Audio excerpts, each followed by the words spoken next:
오늘 본문에 보시면 이 본문은 풀이라는 단어로 시작하여 풀이라는 단어로 마무리되는 것을 볼 수가 있습니다. 1절에 보시면 내 뿔이 여호와로 말미암아 높아졌으며, 그러다가 2장 10절에 와서 보시면은 자기의 기름 부음 받은 자의 뿔을 높이시리로다 하면서 마무리를 하고 있습니다.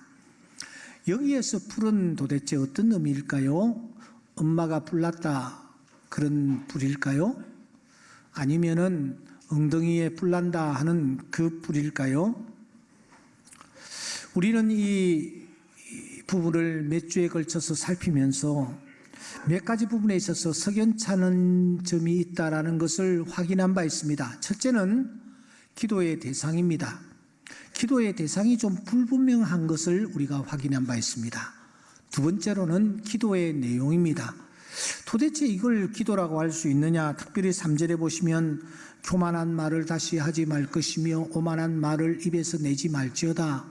이건 하나님 앞에 나아가 기도하는 자의 입에서 나올 그런 기도의 내용이 아닙니다. 그래서 우리는 고개를 갸우뚱하는 것입니다.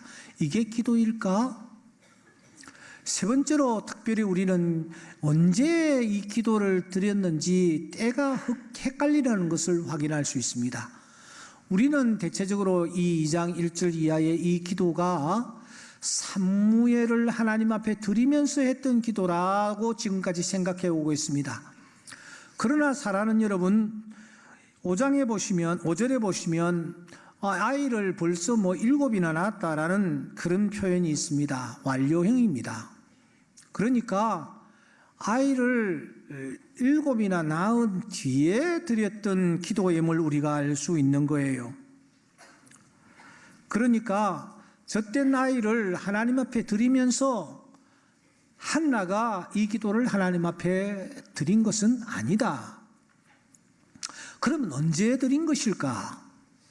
이 기도는 한나가 자신의 전 생애를 통하여 하나님 앞에 올려드렸던 자기의 신앙 고백이다. 그는 달려오는 과정에서 힘들고 어려울 때가 참 많았고, 그래서 그가 눈물을 훔치며 잠을 이루지 못하며 먹지도 못할 때도 참 많이 있었고, 자기가 사랑했던 아들을 하나님 앞에 바치는 그런 경험도 그가 하였고, 그 아들이 자라서 나중에 이스라엘의 사사가 되어서 큰 역할을 감당하는 것을 바라보면서 생애 마지막 부분에 그가 가졌던 하나님에 대한 신앙, 하나님에 대한 믿음, 하나님에 대한 자신의 그 믿음을 지금 총체적으로 고백하는 내용이 틀림이 없다. 우리는 그렇게 보았습니다. 그래서 지난주에 우리가 나눈 설교의 제목이 한나의 한나 신경이었던 것입니다. 그렇다면 여러분, 이 내용을 도대체 누가 기록했을까요? 답은 모른다입니다. 누가 기록했는지 모른다. 하지만 탈무드에서는 이 내용을 사무엘이 기록했다, 이렇게 주장을 하고 있습니다. 실제로 사무엘상 10장 25절에 보시면 이런 내용이 있습니다. 사무엘이 나라의 제도를 백성에게 말하고 그 다음에 책에 기록하여 여호와 앞에 두고, 이런 표현이 있습니다. 그래서 이 사무엘이 이 책을 기록했다라는 것을 우리가 알 수가 있습니다. 그런데 왜 모른다고 하느냐? 그냥 사무엘이 기록했다고 하면 되지 않느냐? 이유가 있습니다. 그 이유는 사무엘이 죽은 후에 여러 가지 일들이 이 사무엘서에 수록되어 있기 때문입니다. 그래서 모른다입니다. 하지만 우리는 모세 오경을 모세가 기록했다라고 봅니다. 그런데 신명기서 34장에 보면은 모세가 죽은 후에 기록들이 신명기서에 수록되어 있습니다. 여호수아서를 여호수아가 기록했다, 우리는 그렇게 보고 있습니다. 그런데 여호수아서 25장에 보면은 여호수아가 죽은 후에 내용들이 그 여호수아서에 수록되어 있습니다. 하지만 모세오경은 모세가 기록했다, 여호수아서는 여호수아가 기록했다, 그렇게 보는 것입니다. 때문에 학자들은 이 사무엘서의 대부분은 분명히 사무엘이 기록했을 것이다 하는 부분에 있어서 동의를 하고 있습니다. 그 중에서 특별히 사무엘 자신의 출생과 그리고 어머니의 행적에 대한 기록은 다른 사람이 아닌 사무엘이 기록했다라고 보는 것입니다. 다시 말씀드려서 오늘 우리가 다루고 있는 이 사무엘의 여러 어린 시절, 또 한나의 이 기도, 이 모든 내용들은 사무엘이 기록한 것이 틀림이 없다라는 것입니다. 어린 사무엘은 핏덩이와 같은 자기 자신을 비정하게 성전 안에다가 내던지듯 버려두고 떠난 어머니를 이해할 수가 없었습니다. 어떻게 어머니가 나를 이러한 곳에 던져놓고 자기 집으로 돌아갈 수 있단 말인가? 도무지 사무엘은 이해할 수가 없었을 것입니다. 하지만 가끔씩 성전에 찾아오는 어머니, 그 어머니를 만날 때마다 어머니에 대해서 조금씩 이해를 해가기 시작했습니다. 여러분, 2장 19절에 보면은 한나는 아들을 성전에 던져놓고 그냥 외면하지 않았습니다. 그의 어머니가 매년 드리는 제사를 드리러 그 남편과 함께 올라갈 때마다 작은 겉옷을 지어다가 사무엘에게 주었다, 그렇게 표현합니다. 어린 사무엘이 성전에서 머물고 있을 때 엄마는 집에 있었던 것이 분명합니다. 하지만 그 엄마는 하루도 편하게 잠을 이루지를 못했습니다. 어린 사무엘을 생각하며 아이를 떠올리면서 겉옷을 만들기 시작했습니다. 그야말로 눈물과 핏덩어리로 날줄과 시줄을 만들어가면서 이 아이를 떠올리며 옷을 지었던 것입니다. 아이가 이만큼 컸겠지, 아이가 몸집이 이렇게 변해가고 있겠지, 늘 떠올리면서 한나는 아들을 위하여 기도하면서 겉옷을 지었던 것입니다. 그리고 그 겉옷을 가지고 성전에 올라가 아들에게 입혀주는 것입니다. 어린 사무엘은 어머니가 지어주는 그 겉옷을 입을 때마다 어머니를 떠올렸습니다. 뿐만 아니라 그 어머니가 자기를 얼마나 사랑하고 있는지를 점점 이해하기 시작했습니다. 무엇보다도 그 어머니가 하나님을 얼마나 뜨겁게 신앙하며 믿음으로 달려가는지도 그가 알게 되었습니다. 그는 어머니가 성전에 올라올 때마다 그 어머니가 하나님 앞에 나아가 기도하는 기도의 소리를 잊을 수가 없었습니다. 그 어머니는 하나님 앞에 엎드려서 이렇게 기도하고 있었습니다. 내 마음이 여호와로 말미암아 즐거워하며 내 뿔이 여호와로 말미암아 높아졌습니다. 마치 입버릇처럼 터져나오는 이 어머니의 고백, 그 어머니의 고백이 진하게 그의 가슴에 남아 있었던 것입니다. 비슷한 처지에 있었던 사라, 라헬, 나오미 같은 분들은 그렇지를 않았습니다. 아들을 낳았을 때에 아들 자랑이 전부였습니다. 하지만 어머니는 아닌 것입니다. 단 한 번도 아들 자랑을 하지 않습니다. 사무엘이라는 말을 한 번도 입에 올리지 않습니다. 평범한 아들이 아니지 않습니까? 이 아이 하나를 낳기 위하여 어머니가 얼마나 울고 부르짖었으며 슬퍼했으며 그가 괴로워했는지 이 사무엘은 알고 있었습니다. 천신만고 그때 얻은 이 귀한 아들, 그런데 그 아들을 단 한 번도 입에 올리지 않는 것입니다. 아들 대신에 어머니의 입에서는 누구의 이름이 터져 나옵니까? 아들 대신에 누구를 자랑하며 누구를 높이고 있습니까? 여호와로 말미암아, 여호와로 말미암아. 그는 계속해서 여호와로 말미암아를 노래하고 있습니다. 인류 조상 아담의 입에서 나왔던 여호와로 말미암아, 그 이후 긴 세월 동안 여호와로 말미암아라는 이 단어는 사장되어 있었습니다. 그 누구의 입에서도 이 고백이 터져 나온 적이 없습니다. 그런데 어머니 한나가 하나님 앞에 나와 기도합니다.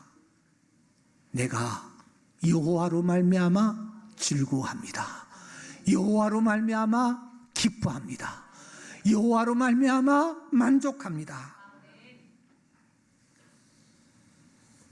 사랑하는 여러분, 여러분들은 어떻습니까?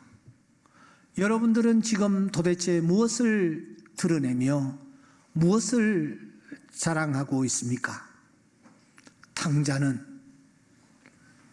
아버지보다는 아버지의 유산을 더 귀하게 생각했습니다.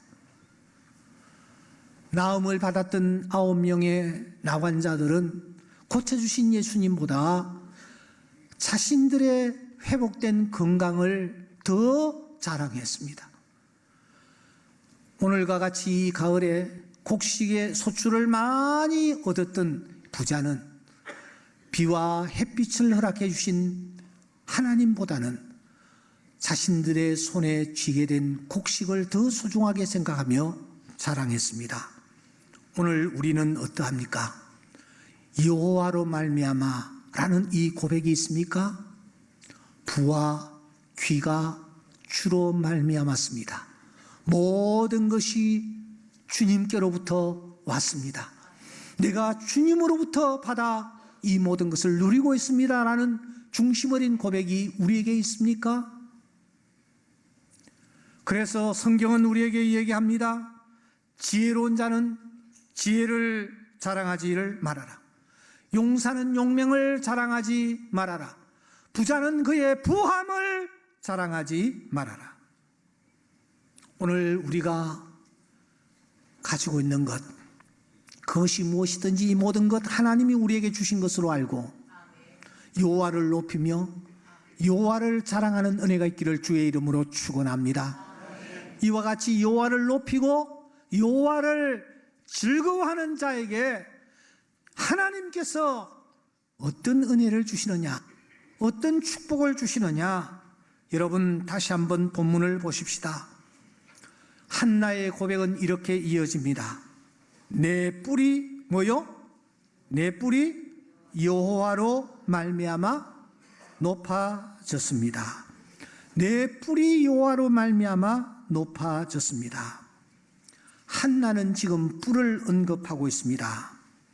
분명히 여기에 뿔은 엄마가 뿔났다, 엉덩이에 뿔난다 할 때에 사용하는 그 뿔은 아닙니다. 그러면 여기에 사용하는 뿔은, 여기에 사용되는 뿔은 도대체 무엇일까요? 본문을 우리가 좀 살피면 이 뿔은 무엇을 의미하는지를 우리가 대강 알 수가 있습니다. 여러분 4절을 보십시오. 용사의 활이 등장하는데 용사에게 있어서 활은 뿔입니다. 5절에 보시면 풍족함이 나옵니다. 이것도 또한 그 사람에게 있어서 뿔입니다. 5절을 보시면 임신하는 것이 나오는데 임신하는 것도 역시 뿔이라고 할 수 있습니다. 7절에 보시면 부함이 나옵니다. 예, 재산이 많은 것 역시 뿔입니다. 8절에 보시면 귀족의 자리에 앉는 것, 귀족의 위치에 서는 것, 이거 정말 여러분 뿔입니다. 영광의 자리를 차지하는 것 역시 뿔을 상징합니다.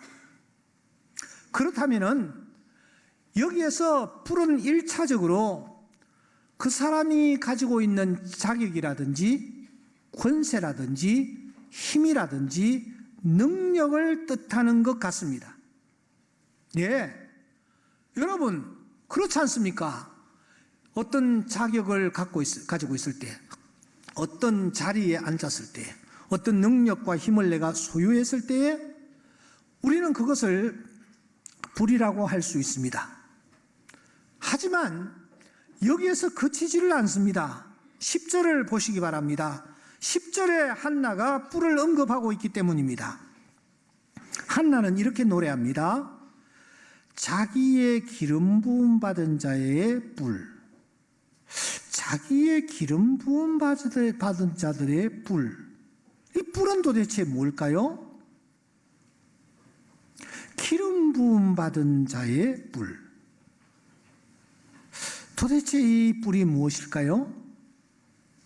기름 부음 받은 자 하면은 우리는 오실 메시아 예수 그리스도를 떠올립니다.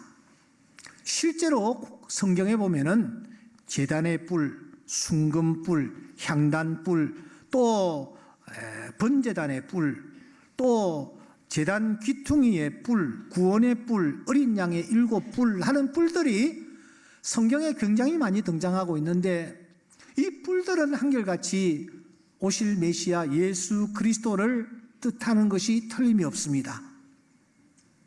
그러면 여기에 뿔을 우리는 예수 그리스도라고 보아도 전혀 문제가 없습니다. 하지만 1절에 보시면 내 뿔이라고 말합니다. 내 뿔. 그리고 오늘 10절에 와서 자기의 기름 부음 받은 자의 뿔이라고 마무리를 하고 있습니다. 여러분 저를 보세요. 이 한나가 이 노래를 할 때에 기름 부음 받는 자들이 있습니다. 기름 부음 받는 자들이 누구냐 하면은 첫째는 왕입니다. 둘째로는 선지자입니다. 셋째로는 뭐요? 제사장입니다. 왕과 선지자와 제사장이 기름 부음을 받습니다. 그런데 특이하게도 오늘 본문에 등장하고 있는 한나의 아들 사무엘은 왕의 역할을 하고 있었습니다. 선지자의 역할을 하고 있었습니다. 여기에 제사장의 역할을 이 사무엘이 하고 있었습니다. 특이하게도 왕과 제사장과 선지자가 기름 부음을 받는데 그 역할을 이 사무엘이 하고 있었단 말입니다. 그러므로 여기에 기름 부음 받은 자의 뿔 하는 것은 사무엘을 상징하는 것이 틀림이 없습니다. 그 사무엘을 1절에서는 내 뿔이라고 말하는 것입니다. 한나는 지금 뿔을 노래하고 있습니다. 그런데 아주 특이하게 이런 표현을 씁니다. 그는 자신의 뿔이 높아졌다. 그렇게 말하고 있습니다. 뿔이 주어졌다. 뿔이 강해졌다. 이런 표현이 아닙니다. 뿔이 높아졌다. 이런 표현을 쓰고 있다는 것입니다. 여러분 이게 무엇일까요? 한나 자신에게 뿔이 있었다라는 것을 강조합니다. 자신에게 뿔이 있었지만 지금까지 그 뿔이 감춰져 있었는데 그 뿔이 어느 순간 여호와로 말미암아 드러났다, 높아졌다 하는 것을 강조하고 있다는 것입니다. 하나님이 그 뿔을 크게 해 주셨다라는 고백입니다. 힘들고 어려워서 울며 주눅이 들어서 잠을 이루지 못하고 있을 때에 사람들에게 멸시의 눈초리를 받을 그때도 내 안에 뿔이 있었다라는 것입니다. 그런데 한나는 자기에게 뿔이 있었다라는 사실을 몰랐습니다. 인지하지 못했습니다. 힘이 있고 권세가 있고 능력이 있었다는 사실을 몰랐다라는 것입니다. 그래서 그는 힘들게 하루하루를 살아가고 있었습니다. 그런데 사랑하는 여러분, 이 한나가 여호와로 말미암아 기뻐하고 여호와로 말미암아 즐거워했을 때에 하나님이 그 뿔이 드러나게 하셨다라는 것입니다. 아니, 하나님이 높여주셨다라는 것입니다. 전에 발견하지 못했던, 하지만 자신 안에 숨어있는 그 뿔을 하나님께서 드러나게 하시고 높여주셨다라는 것을 지금 고백하는 것입니다. 사랑하는 성도 여러분, 우리는 절규합니다. 하나님, 왜 나의 발톱과 나의 이빨을 다 뽑아버리셔서 이 세상에서 살 자격도 없게 만드십니까? 왜 나입니까? 왜 하필이면 내가 이런 모습이어야 합니까? 라고 울부짖을 때가 많이 있습니다. 그때마다 하나님은 우리에게 다가오셔서 이렇게 말씀하십니다. 얘야, 밤나무 나무와 상수리 나무가 배임을 당하여도 그 그루터기는 남아있는 것 같이 거룩한 씨가 이 땅에 그루터기니라. 여기에 그루터기가 무엇입니까? 바로 뿔입니다. 하나님께서 남겨놓으신 뿔입니다. 모세군에게도 뿔이 있었습니다. 오늘 우리에게도 예외 없이 뿔이 있습니다. 이 뿔은 지금 보이지 않습니다. 연약하기 그지없습니다. 하지만 우리가 여호와로 말미암아 기뻐하고 여호와로 말미암아 즐거워할 때에 하나님께서 그 뿔을 어느 순간 높여주실 줄 믿습니다. 드러나게 해주실 것입니다. 그 뿔이 나의 힘이 되며 나의 능력이 되며 나의 권세가 되며 나의 자랑이 될 줄 믿습니다. 이 뿔을 발견하는 은혜가 있을 수 있기를 주의 이름으로 축원합니다. 아무것도 가질 수 없었던 이 아이가, 사랑하는 여러분, 어느 순간 절대음감을 가졌다라는 것을 깨닫게 되어지고 이것이 계기가 되어서 전 세계에 하나님을 증거하는 도구로 사용되었듯이 오늘 우리 안에 하나님께서 나의 뿔을 지금 숨겨놓고 계시는데 하나님을 높이고 하나님을 자랑하고 하나님을 드러낼 때에 어느 순간 하나님께서 나의 뿔을 드러나게 해주시고 나의 뿔을 높여주실 줄 믿습니다. 이 놀라운 경험들을 맛보는 주의 귀한 자녀들 될 수 있기를 주의 이름으로 축원합니다.